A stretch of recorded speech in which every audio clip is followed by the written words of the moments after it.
Par la Ministre internationale des habitants.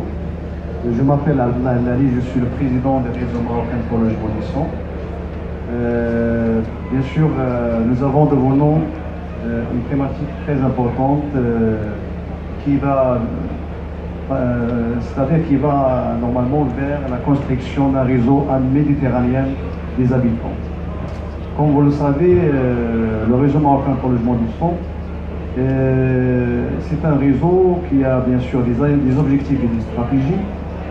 Parmi ces objectifs, c'est de contribuer à la lutte contre la construction des bidonvilles et les habitats en général, les habitats insalubres. Ainsi, pour faire face à la spéculation immobilière et foncière, et ainsi faire des plaidoyers pour la création des infrastructures nécessaires vitales dans les villes et le monde rural. Je ne vais pas citer tous les objectifs, je passe directement à notre stratégie, à notre plateforme de stratégie. Ce qui concerne notre stratégie, la stratégie des réseaux, c'est premièrement de contribuer à combattre le phénomène de bidonville et des quartiers marginaux, ainsi de défendre les anciens médinas et le patrimoine architectural et de participer en général à la politique publique de la ville et contribuer notamment à l'intégration de la dimension écologique dans le domaine de l'urbanisme et de l'habitat. Bien sûr, comme dans tous les pays du monde, et comme dans tous les pays d'Afrique et de Méditerranée, il y a des contraintes et des défis.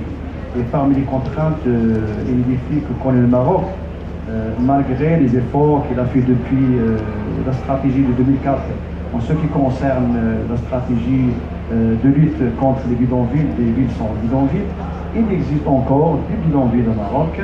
Et aussi, il existe des habitats en menaçant en ruine, disons, surtout dans les anciens médinas, et aussi des quartiers non réglementaires, ainsi des spéculations foncières et immobilières.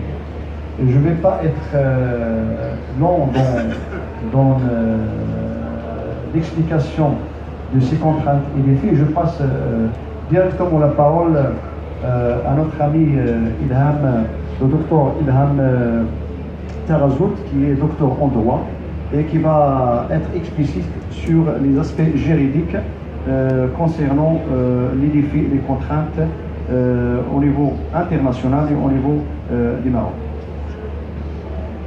Merci Monsieur le Président. On est très ravis d'être là aujourd'hui parmi vous. Donc rapidement, sans tarder, on passe directement à l'aspect juridique. En fait, là, on va parler de la protection juridique lacunaire. En fait, le droit à l'habitat, certes, c'est bon?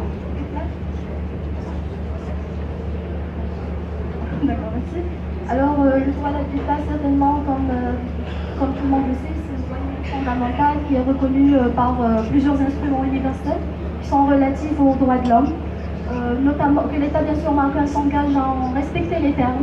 Notamment il y a la Déclaration universelle des droits de l'homme de 1948, il y a le Pacte international des droits relatifs aux droits économiques, sociaux et culturels, il y a la CEDAW, il y a en fait la Convention qui est relative aux droits de l'enfant, et tout un ensemble en fait de conventions et de pactes. Ce n'est pas le temps en fait de les citer complètement. Donc je vais en fait me consacrer à les citer très rapidement. Il y a aussi la Constitution sur le plan interne. C'est un droit humain fondamental qui est consacré explicitement par la... Merci, madame.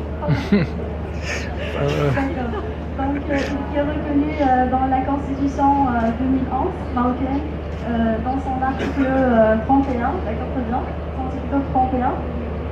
Alors, je passe directement aux insuffisances de ce cadre juridique. En pratique, la variété du droit interne et du droit international n'est pas synonyme d'une meilleure protection du